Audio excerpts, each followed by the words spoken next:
This is your host, Peter. I hope everybody's doing fine, and thanks for tuning in, and thank you for your support, guys.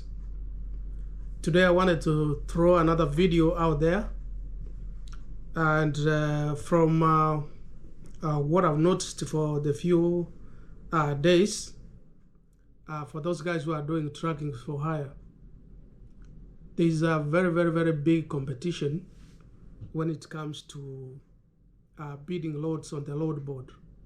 If you are using Sylectus, if you are using Panther, if you are getting offers in the email directly, I've done some research and I wanted to offer my tips to see if these tips are going to help you. And I think if you follow them in the right way, they may work. With me, I've used them, and I'm seeing them, bearing fruits. So today, I'm going to concentrate on how to bid for the loads and increase the chances of winning, especially when you are writing your email, when you are composing your email. There are certain things which you need to have to consider before you press the send button going to the broker. So guys, before I start, if you are new to this channel and you have landed for the first time, please do support this channel so that I can grow. And thank you for your support. For those ones who have been supporting me, I don't take your support for granted, and keep sharing my videos. So without any further ado, let me get started. So how can you increase chances of winning a load? These days there are so many companies out there. Everybody's trying to bid on the load board, and sometimes it's very hard to win these loads. There's too many trucks and very few loads. So what you might need to consider is, how do you write your email once you have seen a load? Let's say, for example, you see a load on Sylectus picking up in Milwaukee, Wisconsin, and it's going to Indianapolis, Indiana. So what you have to do to win that load is, first of all, there are some certain things you have to specify in your email. Make sure you know where your driver is and your driver is ready to go. Don't bid on a load if you haven't talked to your driver. That one for sure. You never know if you are assuming like your driver is gonna be there in the following morning. The weather might be very challenging, and if you bid a load and then you call your driver, you may find that the battery is low because of the temperatures. The driver is not feeling well. So be proactive first. Call your driver, make sure they are ready before you can bid on a load. And the second thing is, you have to be sure the truck you are bidding for that particular load, check the dimensions. A lot of people do mistakes when they bid for a load. They don't specify what dimension they have. They say we have a Sprinter van, and they assume like a Sprinter van is gonna fit any load. It doesn't work like that. So the broker you are quoting is also gonna be quoting the customer. So they have to give them the dimension. Specify how long is your truck, what is the width, and what is the height. Also specify how much weight it's gonna carry. You may bid for a load. If you didn't check the weight properly, you may find your weight capacity is 2,500 and you bid a load which weighs 4,000. It will be a wastage of your time and a wastage of the broker when you will be communicating back and forth.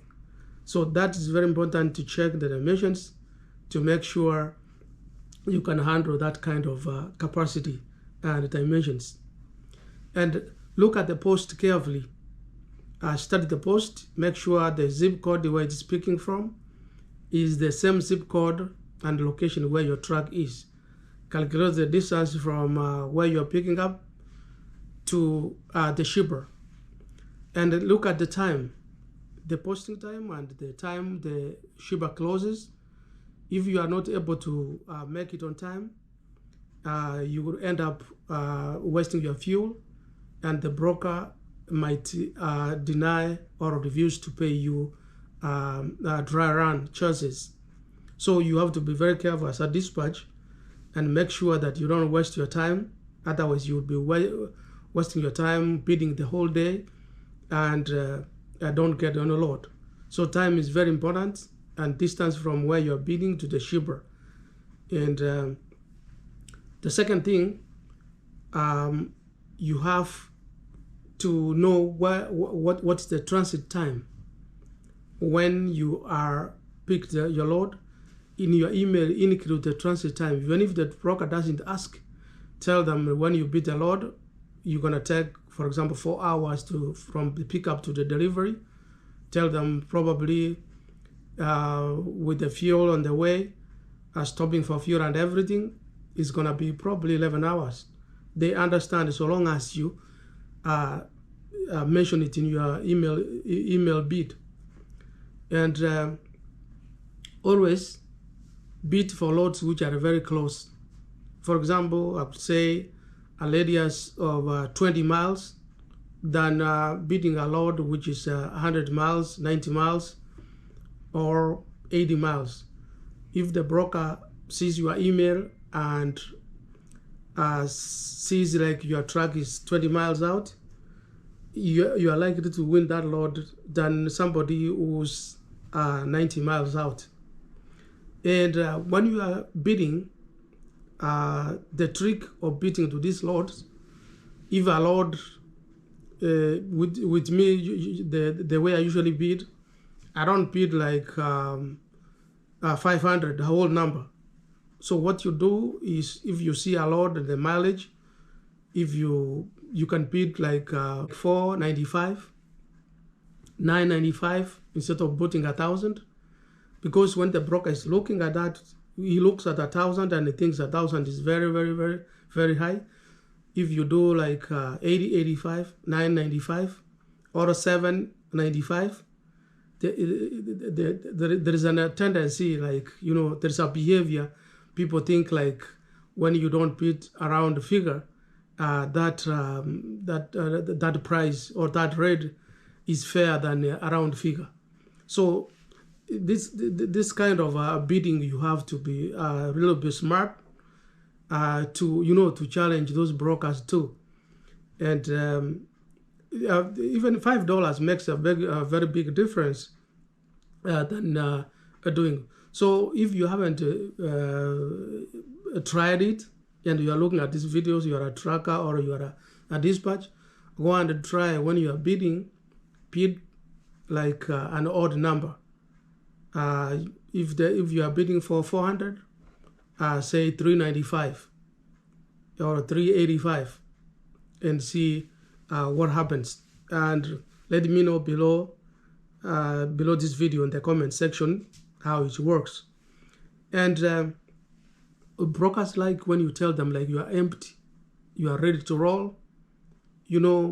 Describe your in your email. Describe your unity or your van or your wherever you are using straight track. Tell them you are empty, driver's empty and ready to run. Also mention if you have a team. Even if they don't ask, tell them what you have. If you are solo, if you are a team, instead of asking you team or solo, that one saves time. So they have a lot of time to quote the customer without wasting time. Because all these lots, they are given a number of time before it expires. So if you don't throw your bid in, or the broker does not quote the customer on time, you will end up, the bid time will expire, and you might not end up. So tell them if you are solo, and also mention in your bid whether you have fresh DOT hours. Don't assume like you have hours and then all of a sudden the broker will be asking you like, okay, do you have hours? Or you say, oh, I'm waiting for my hours to reset. Mention the bid that you have fresh hours and you are ready to go. And usually when you bid, don't bid and forget. Try to follow up after 10-15 minutes, which is reasonable. Since they are receiving a lot of email, they might forget your email. But if you follow up and send them, hey, I threw my bid 10-15 minutes ago, and I was trying to check to see if you quoted your customer, they will remember, because your email will come at the top of of the email. They will be refreshing, and then they will remember. Also, if they don't respond back, there is a way you can make them talk. Ask them, for example, hey, I bid on your bid on your load, and I wanted to know, is there a rate to merge, or is there a rate to a number to bid? They will respond. With me, I've tried several times for those brokers who don't respond. So when I twist my email in a way, they end up responding, and you have a dialogue from there. So if they do have a lot, they tell you what's going on, instead of you in the dark, not knowing whether they read your email or they deleted it. So that's a way you have to challenge them to know what's going on. So you have to be very, very, very proactive, and know what's going on as far as sitting, and don't care. And also, when you bid on a load, be patient sometimes. Don't bid on a load like in 1 minute you ask them, is this available? How much is this? Try to be patient a little bit, because give them time also, so they can feel that you are not rushing them. And because the brokers do remember, if you write them an email and they don't like the language you are using, or they think that you are harassing them, they remember next time you bid on a load. So be patient, and try those tips, and let me know if this one helps, and see. But I know it's difficult out there. I don't know if it's the weather which is contributing to the lots not, people not winning lots, but I know everybody out there is struggling to bid on the lots, and the rates are not very good. But if you can try to get something, at least 3 lots a week, so that you can get a paycheck. I hope you guys this one helps you. Let me know what you think, and please, if you haven't subscribed, subscribe so that you can follow us in every video video I do every week. Thank you very much for your time, and I hope my tips helps. Thank you. Have a good day. Bye-bye.